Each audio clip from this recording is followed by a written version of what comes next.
بسم اللہ الرحمن الرحیم۔ میں ہارون رشید ہوں۔ میرے ماں باپ آپ پر قربان، سود کی حرمت کے آیات نازل ہو چکیں، مگر رسول اللہ صلی اللہ علیہ وسلم نے انہیں نافذ نہ فرمایا۔ یہ آیات اتنی سخت ہیں کہ دہراتے ہوئے آدمی لرز اٹھتا ہے۔ اس اثناء میں آپ نے صدقات کا نظام تعمیر کیا، مسلمانوں کو بتایا کہ خیرات کی 10 نیکیاں ہیں اور قرض حسن کی 18۔ جب عرب قرض حسن اور خیرات کے خوگر ہو گئے تو خطبہ حجۃ الوداع میں فرمایا، آج سے میں سارے سود معاف کرتا ہوں، اور سب سے پہلے اپنے چچا عباس بن عبد المطلب کا۔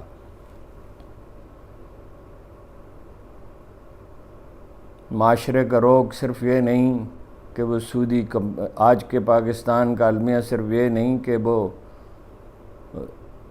سود پر قرض دینے والی کمپنیوں کی یکایک گرفت میں آ گیا ہے۔ ایسا یکایک بھی کیا، صدیوں سے یہ کاروبار جاری ہے اور کبھی کسی حکومت نے اس کی پرواہ نہیں کی۔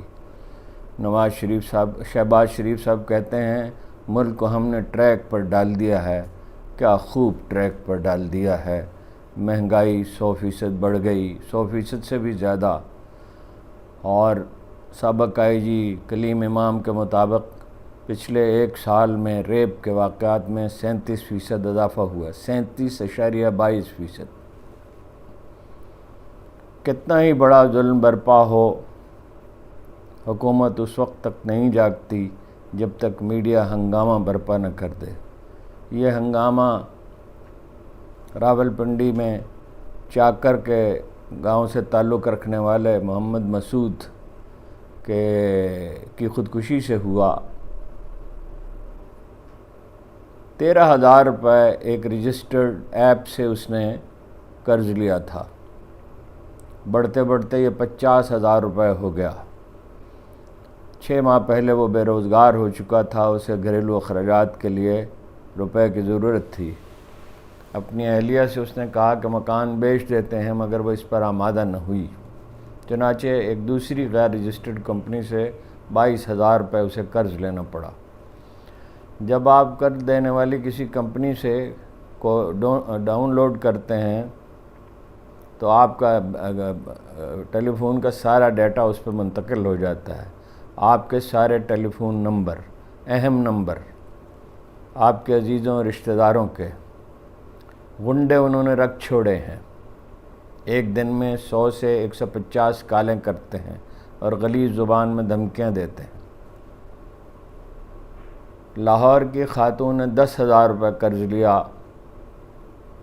قرض کی درحقیقت اس نے درخواست ہی نہیں کی تھی، صرف ڈاؤن لوڈ کی تھی کمپنی کے ایپ۔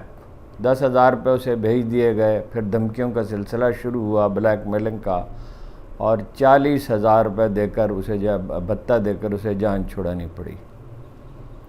مسعود احمد کی خودکشی کے واقعے کے بعد، المناک واقعے کے بعد جس کی بہت تشہیر ہوئی، حکومت ہڑبڑا کر جاگی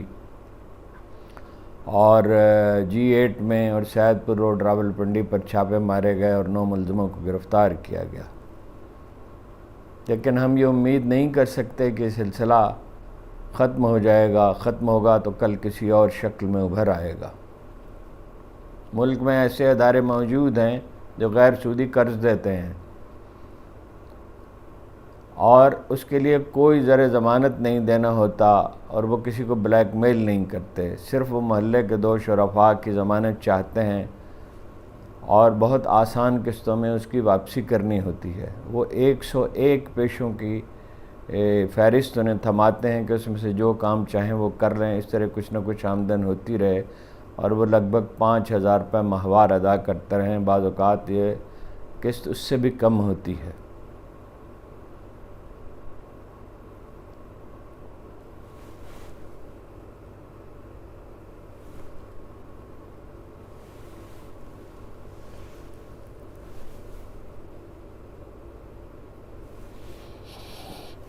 یہ صرف پاکستان ہی نہیں ہے جہاں اس طرح کے واقعات ہوئے۔ بھارت میں 3500 ایسی کمپنیاں تھیں۔ چنانچہ وہاں بھی اسی طرح کا ہنگامہ برپا ہوا اور ان کے خلاف کارروائی کی گئی۔ گزشتہ ایک سال کے دوران 1.5 کروڑ پاکستانیوں نے یہ ایپس لوڈ ڈاؤن کی، جبکہ 8 بڑے بینکوں سے صرف 44 لاکھ پاکستانیوں نے رابطہ کیا۔ یہ ایک المناک صورتحال ہے، اس لیے کہ ملک میں کوئی نظام انصاف ہی موجود نہیں۔ پولیس جس کاروبار میں لگی ہوئی ہے وہ سب جانتے ہیں، اس کا ہدف پی ٹی آئی کو تباہ کرنا ہے۔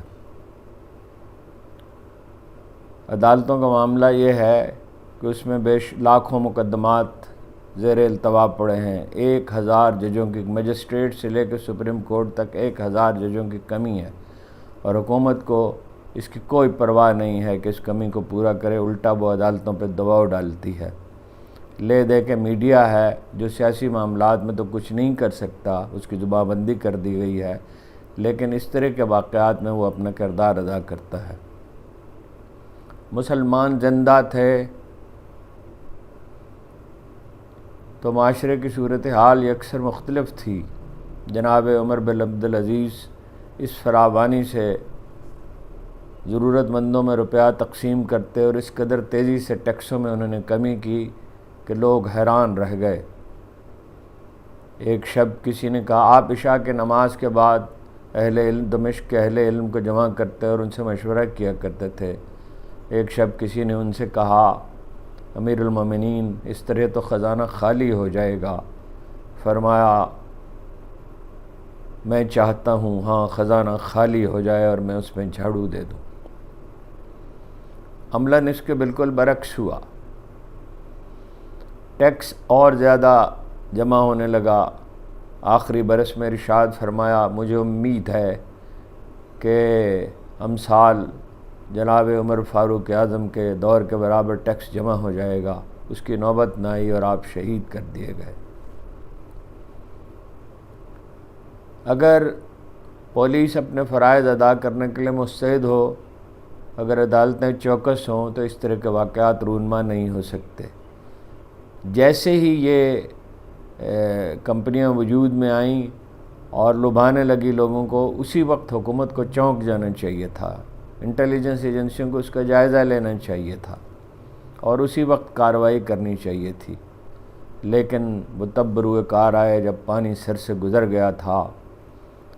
اللہ نے ایسے حکمران ہم پر مسلط کر دیے گئے ہیں، شاید ہمارے گناہوں کے طفیل، جنہیں ہماری اذیتوں کی کوئی پرواہ نہیں ہے۔ اللہ تعالیٰ سے دعا ہی کی جا سکتی ہے کہ وہ اس معاشرے کو شعور عطا کرے، ان جہلاء سے ہمیں نجات دے۔